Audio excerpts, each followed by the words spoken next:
Well, welcome. I'm Elaine Miller-Karas, and I'm so excited today because I have with me Dr. Michael Sapp, the Chief Executive Officer of the Trauma Resource Institute that we've talked a bit about during the months of this program. We're also live streaming at Facebook Live at Resiliency Within. So please join us if you'd like to join us on Facebook Live. But Mike and I, we're leaders of the Trauma Resource Institute, and that the Trauma Resource Institute is a sponsor of this program. But we, as the leaders, have had many conversations of the challenges of being leaders during the pandemic. And so that we would find that we both love, we both are pretty, I'd say we have pretty good senses of humor. And Yeah. we found ourselves, Mike, talking about Ted Lasso a lot because we said, we kind of like this show, not only as trauma therapists, which we both are, because it talks a lot about trauma, but it also talks about transformation, which we also are great students of. And we've seen a lot of transformation, not only during the pandemic, but through the course of our careers, you as a psychologist, me as a licensed clinical social worker. So the program today is called Trauma Transformation and Ted Lasso. So many of us needed a break from the pandemic. We certainly did. And the usual windstorms of life. We needed a respite, a journey reminding us of decency, kindness, compassion, and I'd say a folksy wisdom that Ted Lasso has.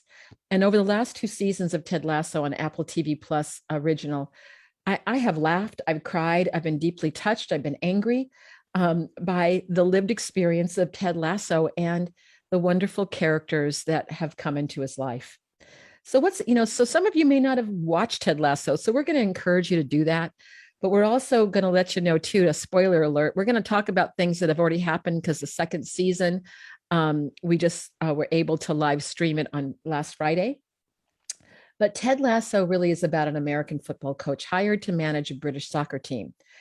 What he lacks in knowledge, he makes up with optimism, determination, and we'll explain that biscuits in a second. Ted is described as winning others over with his decency and his relentless optimism. But his decency and his relentless optimism is anchored in the character's own painful struggles and is displayed within the context of other characters' struggles with pain that often play out in revenge, greed, selfishness, and general lack of care of others. Ted Lasso offers an example of what else could be true in how we treat others and value and respect amidst our own pain and challenge. It also demonstrates that a compassionate and kindly stance can transform people and systems. However, during this last season, we saw a beloved character, his name is Nate, exhibit behaviors that were unexpected. And I know, kind of reading the tweets and the things online, a lot of people were really upset with Nate. And we have a certain opinion about maybe what happened to Nate. And we're not giving up on him at this point in time. And we'll tell you why that is. And so we're going to explore the themes of Ted Lasso and really how relevant the character's journey is to many of us. And I have to say for myself, yes, I've been betrayed, I've been deceived, I've been belittled, I've been abused, I've been traumatized.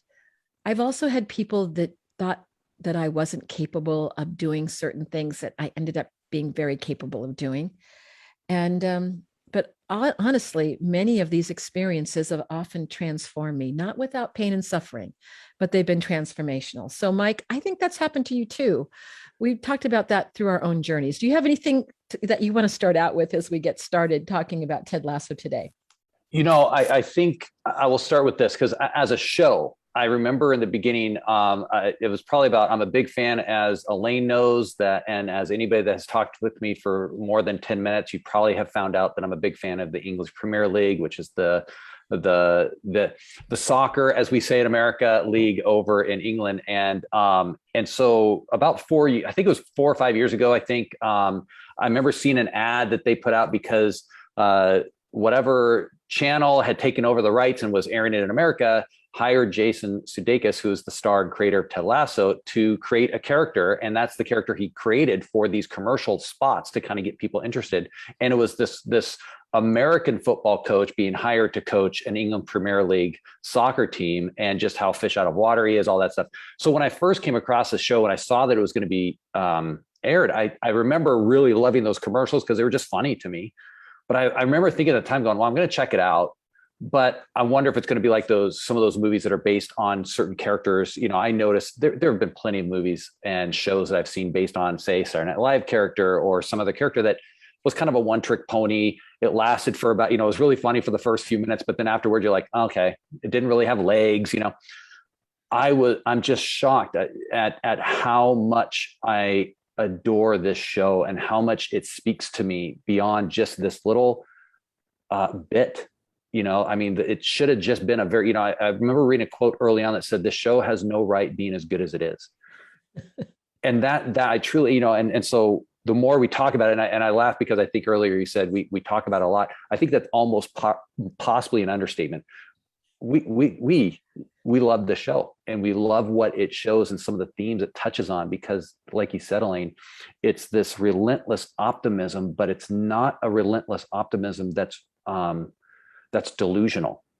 It's very much anchored in the pain and the challenge and the struggle. And I think for me, it offers a glimpse into something that I want to aspire to, because it's not unrealistic. It can feel like that. There are certain quotes that he has. I'm like, oh, that's a quaint, folksy wisdom kind of quote, but it's rooted in pain. It's rooted in challenge. And also in wisdom, I think, of having been through some difficult times. Exactly. So I want to say that one of the things that the reason we wanted to highlight it on this show is some of the very last lines of the last episode of the second season has to do with mental health, and how oftentimes people who have had mental health struggles have been ridiculed, have been really made to feel like they're less than, because they have had that challenge. I think we recently saw it in the Olympics when one of the leading gymnasts decided not to perform for her well-being. And so here we have in the show, he is betrayed by someone who he has mentored, who tells a newscaster that he had a panic attack during one of the key games. And so, of course, it's all over the press, and he's now having to live with the fallout for that. But, Mike, I think I'm going to ask you a question that I kind of know the answer to, but we're having a staff meeting these last 2 days, and one of our staff mentioned something about panic attacks. Can you say a little bit about that and why it's important to our listeners that maybe saw Ted Lasso have at least 2 panic attacks? And how do we get through those when we use the skills of the community resiliency model? So we had a morning session where we all talked about at our staff meeting about what were our favorite moments of the community resiliency model, which helps to really promote well-being. So Mike, you want to share what was one of the topics that came up? Well, yeah. And I think it for me, it highlights the struggle that a lot of us have, that a lot of us may struggle with panic attacks. We may struggle with depressive episodes. We may struggle with a lot of those things. And the episode where that comes out and the subsequent episodes, I think, hopefully help humanize that experience and how debilitating that kind of experience can feel in the moment, and how in those moments it can feel like survival. It can feel like I am going to die, and that's how your body feels. And I think what when we talk with people about something like a panic attack, and when the body is responding in a way that really is communicating as if it's under attack and it's life or death, that sometimes talking about things, I don't know if anybody's ever been told to calm down in the middle of feeling that kind of panic. Well, we know that verbal command that just doesn't work, or else we'd be out of a job, right? But I think that what we try to emphasize is, how do we communicate and help our body and our nervous system reset? How do we help soothe the nervous system so that then the survival part of our brain, the survival part of our experience starts to be able to recognize that maybe right now it's not life or death. And so really, it's not while breathing exercises for a lot of people can be very helpful, it's more it's more than that. How can we use some of the skills that we teach in our models, the community resiliency model, the wellness skills of the trauma resiliency model, to practice these skills so that we can help our nervous system come back into balance, and so that the symptoms that we experience of panic attacks the volume starts to turn down, and we can feel much more in control and not as stuck in that moment. Does that? Well, yeah. And I think that I want to share, not to reveal the person's name, but the person shared as we were going around the circle, the moment when this person experienced a panic attack. And so one of the facilitators of our training, they went into a private Zoom room, and she was helped by one of our facilitators. And this person shared with us that she had many panic attacks in her life, but never before had she come back into balance so quickly. And then usually she said that she would have 5 or 6. So it almost set off like a domino reaction. And then it didn't any longer. But I think when I was really struck, I hadn't heard the story before, but when we work with the nervous system and we pay attention to the sensations of well-being, that can reset the nervous system. And I think that was a perfect example. But it was very touching to her and the person, and we were just kind of tearing up with saying how transformative that can be. And so in Ted Lasso's case, the one that I remember is when Rebecca, who is the person who brought him to England to be the coach, who really brought him there because she wanted him to fail, sees that he's struggling, and she comes out, and we see her humanity at that point, literally getting on the ground with him, really touching him and being with him, which is also something that sometimes can help with panic attacks, is being with that person who's struggling, and also noticing that he could breathe and he could catch his breath. And then he came back into what we would call the resilient zone. He became in this more balanced way. But I think, and what was it came out of the blue. He was listening to that beautiful song, Let It Go. Yes. And so when she was singing it, it sparked something in him. And for those of you listening, anything, if we have panic attacks, anything can spark a panic attack based on our lived experience. But I think what we want to get across today too is the importance that you can get help, that you're not alone. And you can see with Ted in the show, he reluctantly starts working with the psychologist who I love her. And she, in her own really wonderful way, started talking with him about his lived experience. And then we found out that Ted's father had committed suicide, and that he was the one who found the body. And so I'm just going to say, for anyone who's listening, who's had this experience, remember that there's help. There's national suicide crisis lines if this is going to make you feel a little bit wobbly on the inside, or even more than that, because we're talking about that. But what did Ted choose to do, Mike?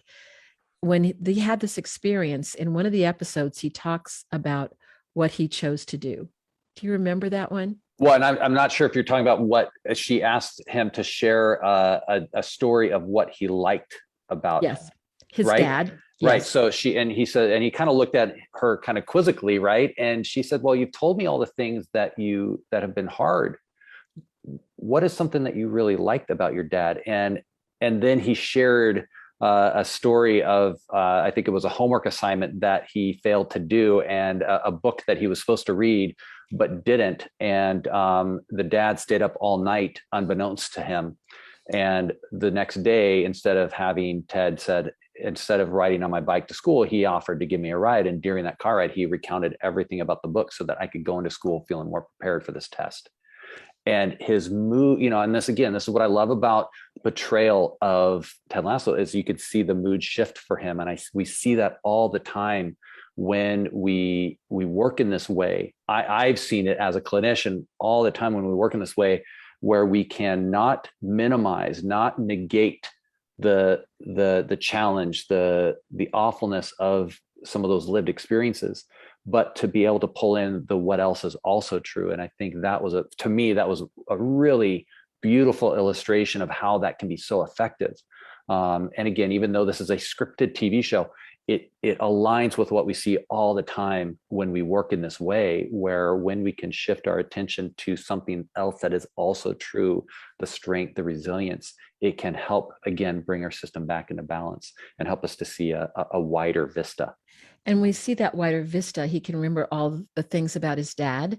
And we'd already had some little glimmers of his dad when he won the dart contest against Rupert, who is really one of the antagonists of the show. And I also want to talk a little bit about that, because he talked about how he would go every weekend with his dad and they would play darts. Mm-hmm. And one of the quotes that comes from this is that as he wins the match, which Rupert is completely, had underestimated Ted Lasso's ability to play darts. He says, people have been underestimating me my whole life. And then he recites the quote from Walt Whitman, be curious and not judgmental. And so he was saying that just as a life lesson. If he was less judgmental, if Rupert would have been less judgmental about who Ted Lasso is on the planet, and would have been curious about him and asked him questions, maybe to build relationship, he would have found out that he actually was an expert dart player. He probably wouldn't have asked him to take the match, because Rupert lost the much desired goal that he had in mind about the league. But I thought that was so important, because I'm sure some of you might be listening and saying, boy, people have underestimated me too.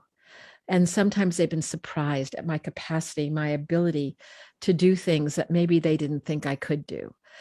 How many times have I heard from people saying to me, oh, the teacher didn't believe in me, but then some teacher did believe in me. And after that, I became really good at school. But if it wasn't for that one person that had that belief, that maybe I wouldn't be here right now. And so that's, I guess, the other part. What does he put into the locker? What's the sign that he puts in the locker room, Mike? The first, it says simply believe, right? Believe. First episode. Yeah. And so we see that belief is a big part of what he's wanting all the players is it to believe that they could win?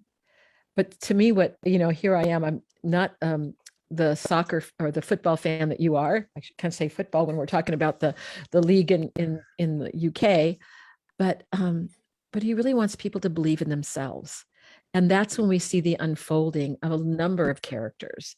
And I'm going to bring Nate in right now, because I remember when he asked Nate his name, and then he remembered Nate's name. He said, oh, you want my name?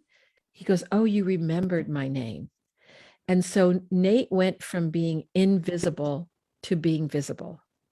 And we saw it through the first season, how he not only became visible, he would ask him his opinion about the soccer plays. And at the very end, can you share with people what the last episode of the last season, what happened to Nate? He flipped.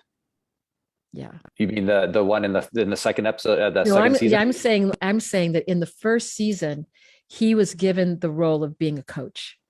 Yes. And everyone was so excited. And I think he was so surprised, because he thought he had been fired. Yep. And Ted Lasso believed in him so much, because he had if you look at the hierarchy of an organization, his position was kit boy. So he took care of the gear. He took care of the gear, and he was promoted at the end. Yeah. And so that episode for me, I was crying seeing Nate, because how many of us had been in a position where there was a surprise because someone recognized us and we were visible for the first time. Well, and I was going to add that Nate wasn't only just invisible, because there was that part of it, which, when we talk about stuff like microaggressions, right, that there is an invisibility that can be a microaggression, but he was also the victim of bullying throughout some of that first season, that some of the players would pick on him and would bully him. And so again, to see him be known by the coaching staff, to be elevated, to be respected for what he could bring and what he did bring to the success of the club. I just think that I agree with you. That was one of my favorite moments in season one, is to see him recognized as a coach in a way that he would have never imagined. Well, and also, but I think in addition to that, when one of the team members came up to him and said, oh, you need to do something about this, they're bullying Nate. What he did is he enlisted the leader, Roy Kent. Mm-hmm. And Roy Kent did not want to be the one who was protecting Nate. He didn't even know Nate's name, I think, last name. And then all of a sudden, I think we see Roy Kent awaken. And there's a scene where he goes into a bar and accosts The main bully. Yeah. Yes, the one of the main bullies, and there's a shift that happens in Roy Kent, but there's also, you started seeing a shift when people who were invisible or were the recipients of microaggressions, and not even microaggressions. Right. I mean, those were just Full outright aggressions. aggressions. Yeah. Start stepping up and saying, no, this is wrong, because then it starts changing a system. Mhm. And so for me, yes, we're talking about Ted Lasso, but we're talking about system change, right? We've been big believers of that. And also, I want to point out that Nate is of, I would say, I'm not sure, I think he's of Indian ancestry. So. Mm-hmm. Yes. And so I think there may be something to this as well, that when you are a person of color and how you may be experienced when all the leadership is white, and not only are you experiencing bullying, you already may feel like an other, and then all of a sudden, you know my name, you're paying attention to me, people are standing up for me and saying it's not okay to be bullied. But then we see Nate start standing up for himself, and even going into a restaurant where he wants to take his parents, and having initially a very difficult time saying that he wants the table by the window, but then eventually being able to stand up for himself and speak the words. So that empowerment that we talk about, that's so important. And so there's so many reasons why I think I fell in love with Nate, because maybe I felt like Nate many times in my life. So now, Mike, let's talk about season 2 and what we started seeing, because I think Nate is really pivotal, because I still think it's about the story that we need to pay attention to in life right now. So what happened to Nate? Well, we see a swinging, I almost see it like a pendulum, and we see a swinging toward more and more kind of aggressive comments from Nate toward others. And you start to see him start to be more irritable and negative toward the person that took over, that was hired to take his old job as Kit Boy. And so someone that was lower in the hierarchy, he starts to mistreat in ways that is surprising, and you start to see these little flashes of I don't know if I could say anger or aggressiveness, in much more so in season 2 as the season progresses. And so as we see this happening too, it's like, oh wait, this is my Nate. Right. But to me, it was not my Nate. It was also me, the person who, maybe has, gotten to do something they didn't think they could do, but somebody gave them an opportunity. And then sometimes, the small part of Nate is being present. I don't know about the rest of you. I've had small parts of me sometimes come out. And sometimes they've happened when I felt betrayed by someone. And then I'm going, oh my gosh, the amount of aggression that I feel toward that person is really surprising. And so I'm seeing this starting to happen with Nate, and saying, how can you be doing this to our Ted Lasso, who is beloved, who suffered so much, and yet is this messenger and ambassador, of hope. And that was kind of, that question was beginning to, oh my goodness, what's going to happen with this? I don't know. Do you want to comment on that, Mike, about just seeing that? Well, I think that was it, is that you see it's such a I'm going to say wonderful. It's a wonderful contrast. I just think this is what I love about the show. It's such good writing, is that you see this beloved character start to exhibit signs of, oh no, that's not the Nate, quote unquote, that's not the Nate we know. That's not, but when, I think when you said it earlier, when you're invisible, I think about all of there's this little scene, very little scene, where Nate comes in the hallway and there's all these Nespresso makers in the hallway, and he's now on coaching staff, and some sponsor bought all of these Nespresso machines to give to the players, and he comes out and he picks one up. He goes, oh, this is nice. And the person in charge of handing them out says, oh no, that's not for you, that's just for the players. And it's a simple scene. It's nothing, it almost feels like a throwaway scene, but I'm like, that's it. It's this, oh wait, I'm part of it. And then, oh nope, no, you're not. And then how much that can tap into all of those, what we would call memory capsules, in my opinion, right? All of these things that we've carried, all of these life experiences that taps into and pops, and maybe some of those, like you said, those small parts of us, those even what I would call almost survival responses, that fight response that I may not have been able to do way back when, it starts to bubble up and start to come out in ways that maybe as a viewer, I'm like, oh no, not Nate. Don't do that, Nate.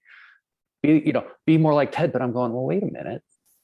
Poor Nate has had a life of, it sounds like, just conjecturing based on what they've written about Nate as a character, has had this life of being ignored, this life of being mistreated, this life of thinking, oh, I matter. Oh, no, those are just for the players. And so this is really important to us, right? Because we've seen where trauma can get stuck in the body. And when it gets stuck, sometimes what will happen is that a fight response that was not able to be completed because you were too small, you were too little, you didn't think you could, that those behaviors get stuck, and they get stuck in terms of words, of anger, sometimes of actions that can lead to not only harming others and can be also the ultimate harm of oneself. Yeah. So I think we want all our listeners to know we have a framework of how we're looking at this aspect of Nate, which is undigested trauma.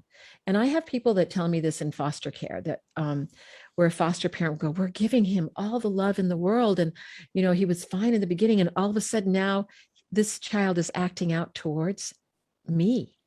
And they go, so if we give love, isn't that enough? Well, maybe not. Because what has happened to them before, it may take a lot of love to cultivate that well-being in someone when they've been so traumatized. So we want to talk more. We're going to talk more about this after the break. And we're also going to talk about some of the other characters. We're going to talk about Rebecca and Keely, the two main female characters, and also the growing relationship between them, one older woman and one younger woman. And I just love the fact that there's a mentoring that's going on actually between both. Can I learn from a younger woman? Of course. And can the younger woman learn from the older? And when it's not competition, but collaboration and camaraderie. And I think we've seen that also with many of the male characters too, that transformation of seeing possibly a new way to collaborate with one another and not necessarily to be, fighting with each other. And I think that there's one quote I want to kind of highlight. There's one episode when they're talking about it's the hope that can kill you. It's the hope that can kill you. And then Ted says, it's the lack of hope that comes to get you. And I have to say, quite honestly, I think I've seen that around the world when I've been to so many of the disasters and the sufferings that have happened, that have been perpetrated when the antagonist has been climate change or somebody who is perpetrated massive gun violence. It's, when there's a lack of hope that we can't change the way the world can be, then where would we be as all of us as humanity? So more about this with Mike Sapp after our break. We'll be back in a few moments to further discuss the wisdom of Ted Lasso. All right, great job. We're all clear. Back in a couple minutes. Thank you. Thank you. Well, we are still on Facebook Live. All so right. You can see, honestly, Mike and I could probably do 30 shows. 5 at least. Yeah. One a day. Yes, at least. Yeah. And I think that one of the things is as we're talking, I'm going, Mike, I think we've only talked about like 2 themes out of like 30 that we talked about in preparation for the show so far. Well, I think that one in particular with Nate is so fresh because it comes to a head. So, in the season finale in such a strong way. And of course, then I think about even just, we didn't get to talk about this yet, and we may yet, but even just that recognition where Nate notices that the picture he gave of him and Ted, he goes, you don't even put that picture up in the office. It's just a bunch of your team, English people. But what we know from the show previous is that Ted has that on his dresser next to his picture of Ted with his own boy. And so that Nate is very close to Ted in his heart, but it's not perceived that way by Nate because it's not as visible. And here, so just that piece that's heartbreaking as well. And I think I want to talk about that because I think when you're, people that are listening to us that may be the head of an organization or leaders like we are, that sometimes honestly, I think you and I, Mike, have tried to do our very best. And we've tried to lead with compassion and inclusion, but we haven't always been perceived that way. And so when I saw what happened to Ted in the interchange between Nate and Ted in the last episode, I've had situations like that. And I have to say, honestly, they hurt to the core because that hasn't been my intention. And I'm not saying that I'm not to excuse that exchange, but kind of as by way of explanation. Mm-hmm. And when we get back on air, I think we should maybe touch a little bit about that, because I think many of us have sometimes received the wrath that maybe we were a part of that we didn't know because we didn't understand our own privilege. And then maybe we just got something that was really meant for someone else, but we just happened to be the person in the room that got socked with it. We happened to be in the firing line. Almost. Yeah, we're in the firing line. Exactly. Yeah. So I think that that's another part of, just human nature that many of us have experienced. Yeah. All right, coming back in about 20 seconds. Okay, thank you, Matt. So we're going to be coming back right in just a moment. Back to our Facebook Live.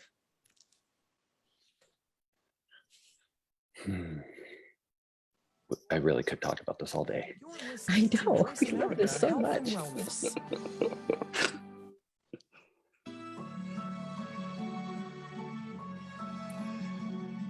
This is Resiliency Within with Elaine Miller-Karas. To reach the show during our live broadcast, please call in to 1-866-472-5792. That's 1-866-472-5792. You may also send an email to elaine@resiliencywithin.com. Now, back to this week's show. Welcome back. I'm here with Dr. Michael Sapp from the Trauma Resource Institute, and we're talking about trauma transformation and Ted Lasso. So, we wanted to talk a little bit about leadership and what happens to some of us. I think we talk about betrayal. There's a lot of betrayal in Ted Lasso. As well as the optimism, but there's a betrayal of Rebecca, who's hired Ted because she wants the team to fail. And he is so optimistic and he starts changing the system, right? Well, and she wants it to fail because she herself had been betrayed by her husband, right? Yes. Who cheated on her shamelessly, and who continues to torment her. Yeah. He's so cruel. The extent of his cruelty is really horrific to watch. And then we see this again. We're going to come back to this thing that's happened to Nate again, as we've seen him transform, and where he was like our hero, and then to see him start to, I guess, in my thought, almost unravel to the point of this anger that's coming out towards Ted in a way that was surprising. So you want to say a little bit more about that, Mike, about. Yeah. I think that our dear Nate, I think that was again, spoiler alert, if you haven't already figured this out, but I think that was one of the hardest scenes, is to see Nate respond to Ted in the season 2 finale in such a way that it didn't resolve in the way we think, oh, they're going to patch things up, they're going to repair. It actually went the opposite direction, where Nate had even pointed out in such a degree that he fought so hard to be, once he was seen by Ted, once he was known, he felt like Ted abandoned him.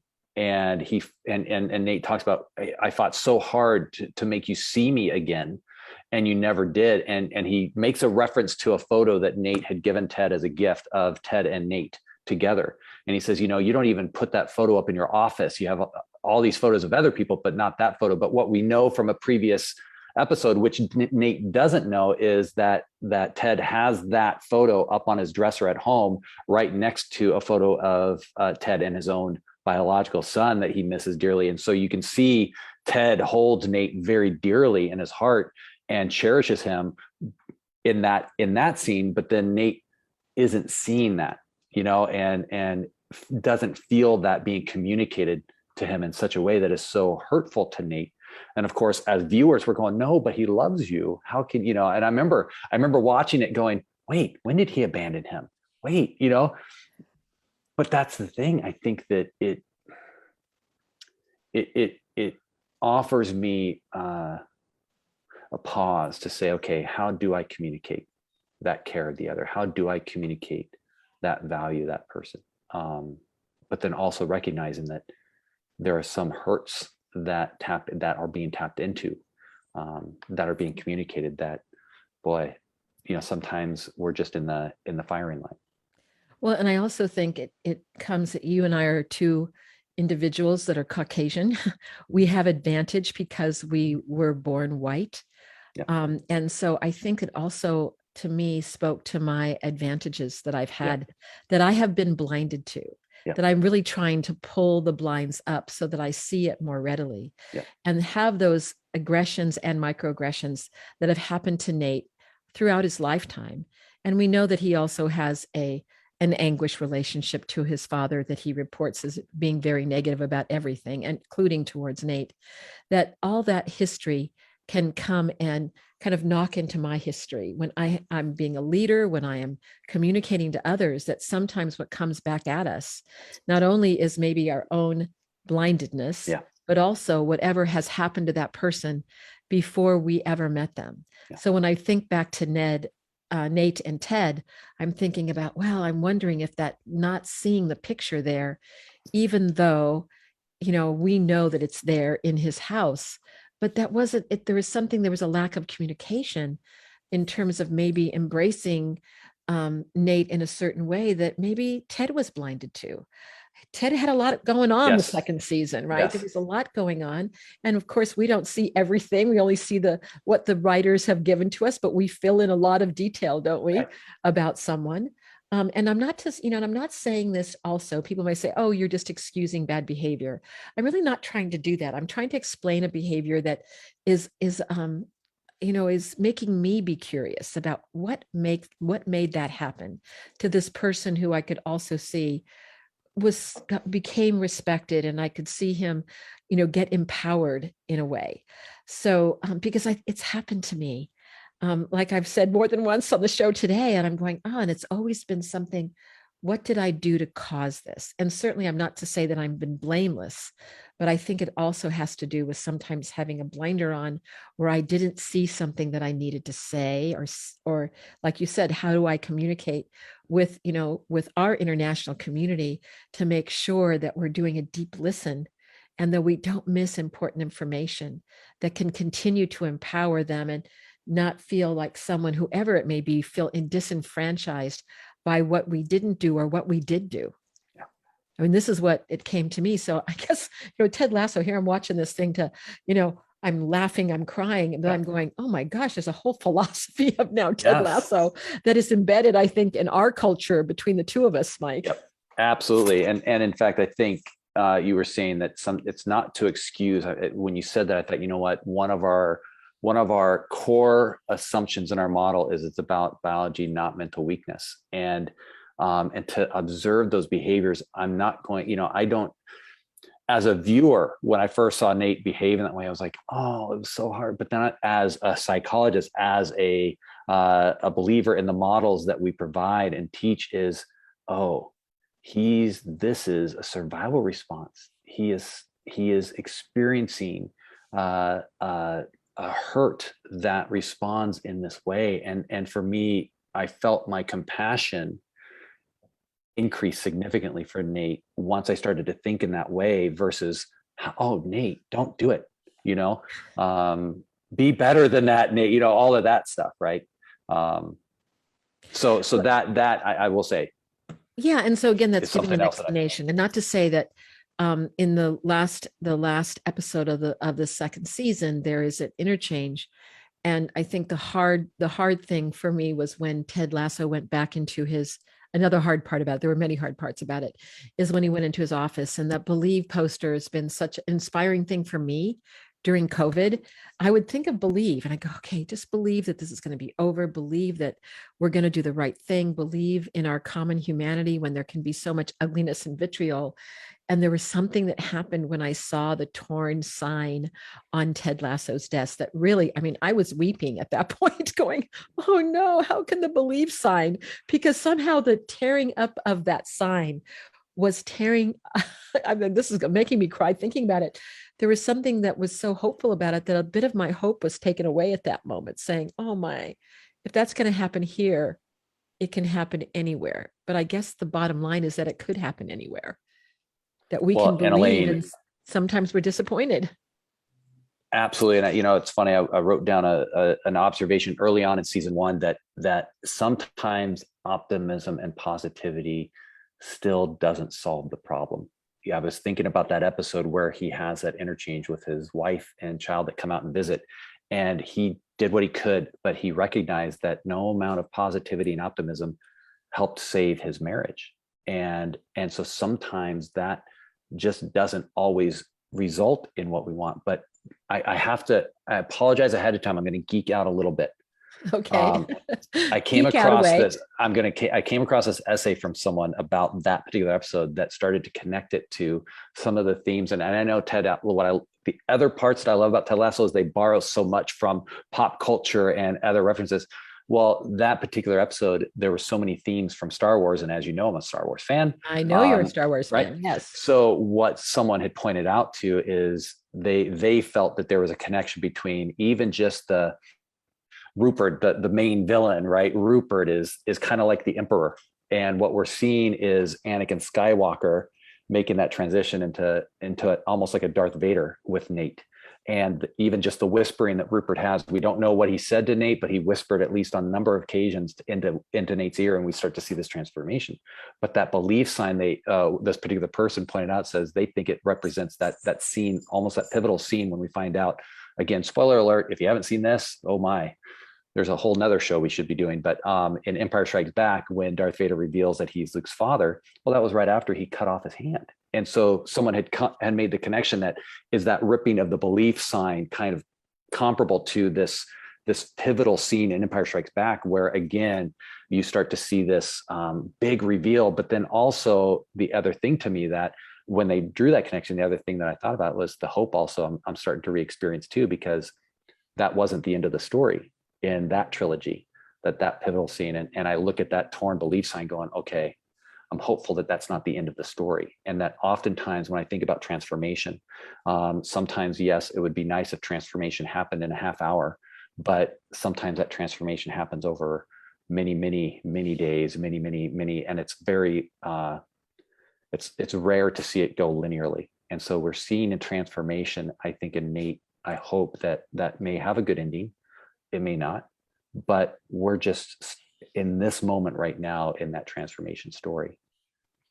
Well, and I think when you talk transformation, this is connected in my head. It may not be connected here. It's also about forgiveness. Yes. Because there's so many episodes where they have focused on forgiveness. Yep. It's Roy Kent's niece really going and addressing her bully.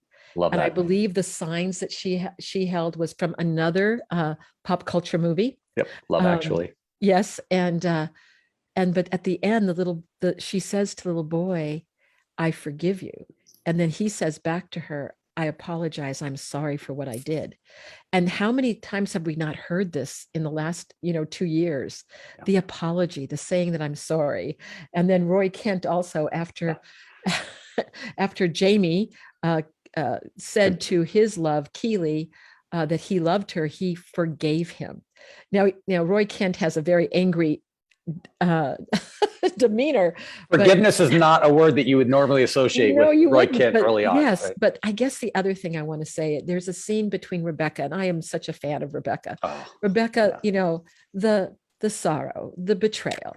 But when she starts falling in love, I'm saying as a friend to Ted Lasso, she also becomes guilt-ridden of what she has done to him at every step of the way to make this Premier League not successful. And there is a point when Keeley, who I think is such a fireball, Keeley is the young woman who actually says what's on her mind, and she is not afraid to say the truth. And, the truth will set you free. I think we've heard that a couple lines. It may piss you off, but the truth will set you free. But it will set you free, right? That's what she says. But she encourages her to tell the truth. But she didn't know the whole truth. And so that scene when she has to go and she knows she has to tell Rebecca comes in to tell Ted. Rebecca has to tell Ted Lasso the truth of what she's done. And you could see her trepidation because she now cares for him so much. There's been so many caring moments they both have done for each other. And she goes into the office and she says, if you, something to the effect, I don't know exactly what, but, if you never want to talk to me again, blah, blah, blah. And what he does, he stands up and he looks at her and he says, I forgive you. And she's kind of steely up to that point in terms of her physicality. And he puts his arms around her. And she almost looks a little bit, and then she collapses into him. And to me, I can cry just thinking about these moments in the show. But how many times have we wanted that forgiveness from someone? And sometimes we didn't get it because maybe they never had the courage to walk through that door and say, I was an absolute horrible person. And I want to lay down on the line here and tell you what I did. But then to have that moment that they could say, I forgive you, that to me was a transformative moment for both of them. And so again, when we came up with the title, Trauma Transformation and Ted Lasso, there were so many other transformative moments. And I want to get to Jamie Tart because he had a very abusive dad. We saw that dad be horrible to Jamie, and just imagine him as a father to someone growing up and belittled him. And then what did we see Jamie doing? He belittled others until he came across Ted Lasso, who started treating him with respect and understanding, saying, this behavior, there's something better in him. He may not see it himself, but I see it. So the pivotal moment was when Jamie leaves the team. He goes to the adversarial team and the adversarial team wins. But the way they won is that Jamie became a team player. And instead of based on Ted's based on Ted's recommendation about what would make him a really great player was to pass the ball and not take the shot when he could. And he passed the ball and the other team member made the shot and they won. So at the end, we see that particular episode, we see Jamie Tart's father just being despicable to him. And Ted goes by the window and hears it. And so then Ted writes a little note to Jamie and with one of his little army figures and gives it to another character called the Beard to give to Jamie. And what happens? Do you remember what happened then? He read the note. And the note, I believe, said, good job making the extra pass, or way to go on making the extra pass, or congratulations on making the extra pass. Just again, a reaffirmation of that Ted noticed the growth, noticed what he did. And that seemed to be, if I can look back, I think that was a pivotal moment that then created the space for him later in season 2 when he wants to come back and play for Richmond. So I'm going to kind of do a segue now because I want to talk about Sam. Oh, Sam. And I love Sam. Yeah. And Sam is from Nigeria. And what I love about the show too, is they've taken a stand on environmental justice. Yep. Because Sam decides that he can no longer support the sponsor of the team because the sponsor of the team's kind of giant company has been scarring the coasts of Nigeria and really tearing up the environment of Nigeria. So he makes a stand that for me as a young man is so brave and says to Rebecca, I will not support that. So he goes in the locker room, he gets some black tape and he covers up on his t-shirt the name of the sponsor. And so then we see, this is in the second season, we see one by one the teammates also covering up. And Jamie Tart, who'd been so horrible also, not only to Nate, but to Sam as well, he takes the tape and he puts it over and you see them embrace. It was that other moment of, I'm going to be a better person. And I would say, to me, I saw forgiveness happen from Sam towards, which he certainly could have gone the other way. But Sam has been, to me, one of the sparks of hope throughout the entire 2 seasons. And it's interesting because when he started some of the things he did in season 2, I went back and looked at season 1 again and go, oh, there he's doing it then. It's so I'm going to encourage people to watch it again because I've noticed as I've gone back and I think I've watched I'm going to admit I've seen it 4 times. I think every time I see it, there's another new element that I see that actually adds to my joy but adds to my contemplation about my own life struggles, which isn't that what we want great art to do? And one of my favorite movies of all time is It's a Wonderful Life. And one of the Christmas episode in season 2, we see Ted, who's not with his son for Christmas, and he was hoping to spend the whole day on FaceTime. Well, you know, he gave him a present. His son wanted to go play with his present, so he's all by himself. And we see the scene in It's a Wonderful Life, you know, like you like the Star Wars Wonderful Life. And it's the scene where Jimmy Stewart, the main character, George Bailey, is looking and thinking about suiciding.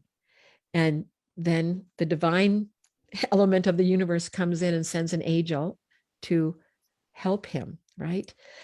In the movie, the angel Clarence goes along and helps the Jimmy Stewart character, George Bailey, see his life in a different way.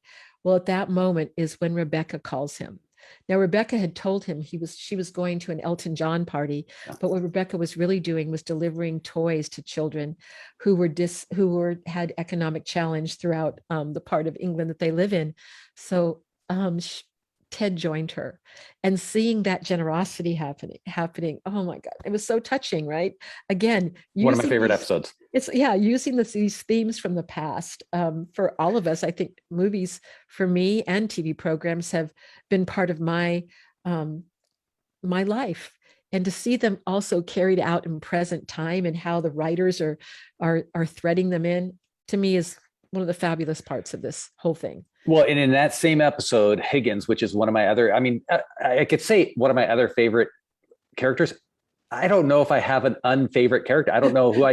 We love them all. That's his favorite. We like them all, Mike. I think at this point. But in that same episode, Higgins opens up his home for the international players that may be missing their family to just come over, and he tells his wife, "Oh, maybe 1 or 2 will show up." Well, the whole team shows up because there's been a culture that was created in that team now over all of these successive months that these players come into their home, and then they have this big, wonderful Christmas celebration and with each other, with these people that are feeling homesick. And so it highlights for me something that we didn't get to touch on as much, but I think you've made allusions to, is how important community is in transformation, because in every instance I can see where people transform, someone has whispered in their ear, someone has shown compassion, someone has shown forgiveness, someone has opened themselves up to that, even to the psychologist,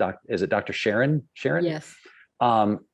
It is so, that's the other piece to me about this show that I absolutely adore is, I came across a quote, and it's by Dorothy Day. It says, "We have to create an environment where it's easier to be good."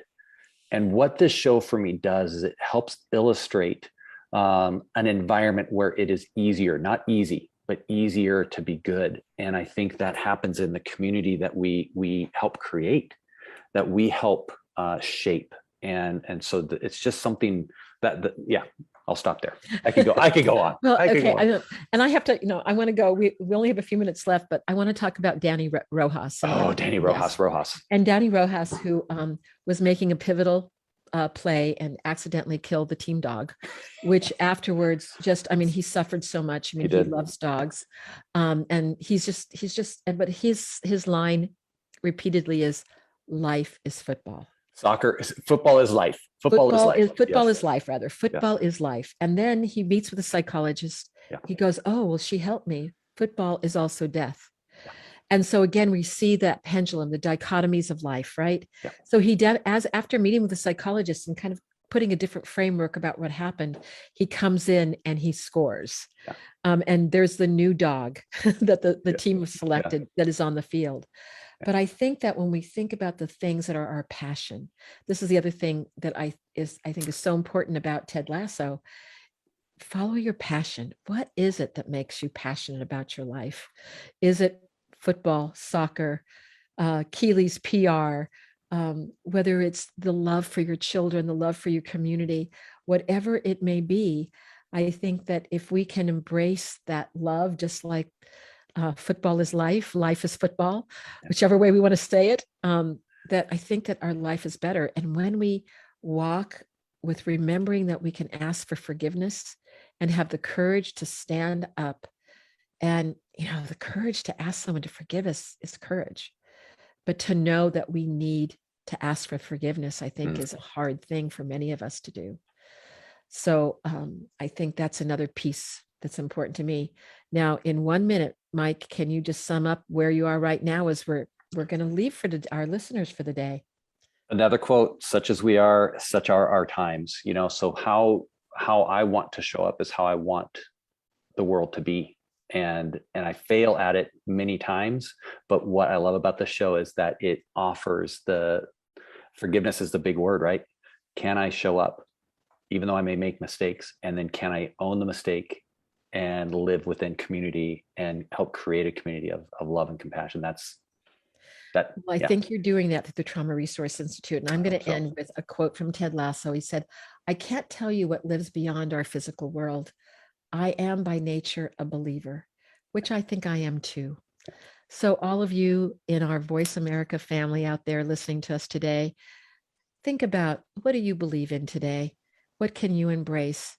Maybe if you need to ask for forgiveness, maybe take that step and remember what else is true about you.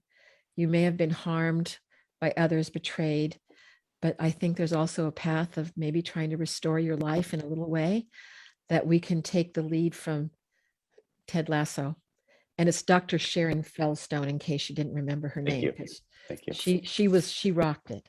So until next time, this is Elaine Miller-Karas from Resiliency Within with my dear friend, Mike Sapp, signing off. Take care. All right. Nicely done today. Good show. Thank you, Matt. You're welcome. See you next time. All right, thank you, Matt. Week. Yep. Thanks. You.